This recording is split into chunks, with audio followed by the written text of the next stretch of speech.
Hey guys, welcome back to my channel. I'm coming today to show you guys how to turn your closure into a frontal. I'm using my AnnMode Kinky Curly hair. A review on this hair will be out pretty soon, but for now we are just going to show you guys how to get this look using a closure. If you're interested in seeing how I did this, definitely stay tuned and keep on watching.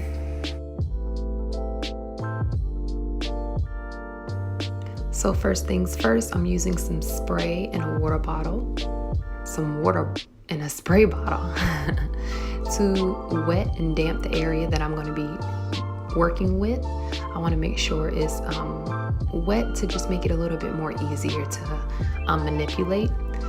I started by parting off the very front of the closure to, I wanted to start plucking behind the hairline. So I'm going to be plucking to just make the hairline look more natural and not so full and wiggy. I'm going to be combing out the hairs that I plucked. And we're going to just basically continue plucking until you get the desired look as far as how much hair you're losing. I make sure I eyeball what a normal hairline looks like as far as how much hair is gone. Try not to over pluck, and you can always just map out if you've done too much or if it's time to stop by pushing that hair all the way back and combing it back and seeing what it looks like, or even actually applying on your wig just to see if you need to continue to pluck or not. Make sure when you're doing this that you take your time if you're not used to plucking out your hairline or plucking out a frontal or closure. Again, I'm using just a closure, so we're going to manipulate this as much as possible so that it can give us that frontal look, which everybody loves. I'm going to continue to pluck.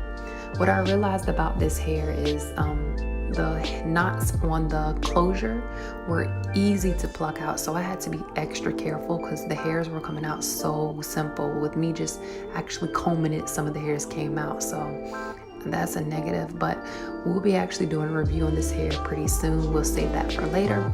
For now, I'm just going to continue to pluck until I get the desired look I want. I'm just plucking away. Again, I am doing a review on this hair later on, but this right here is my AnnMode Kinky Curly. I do have the lengths 20, 22, 24, and an 18-inch closure. I did go ahead and cut the lace off the closure, so now that we can go ahead and start with the fun part, which is making baby hairs. With making baby hairs, I'm going to part off the very front, a thin amount of the very front of my closure, and I'm going to section out that one spot that I want to use as a baby hair and cut that. I'm going to use some Got To Be Glue gel in the black bottle as well as some spray to hold it down. And I'm going to swoop that as usual to make my baby hair. I'm going to do that a couple more times. I think I do it a total of 4 or 5 times. I want to say 4, but I do the same exact thing to go ahead and create my baby hairs. I section out a small section. I cut the hair that's not needed for my baby hair. I'm going to do it again, section off, and then cut. And you should be left with this to go ahead and swoop and style as desired.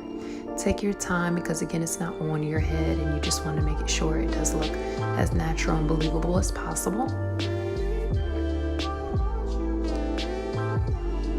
Now after we're finished swooping our baby hairs, I took the wig off the mannequin and began to apply foundation in my skin tone.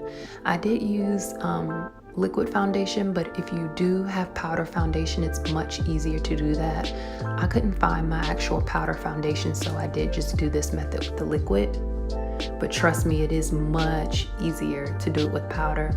That way it's not going to seep through that lace and get all on the hairs or anything like that. So powder is recommended if you guys have it in your skin tone.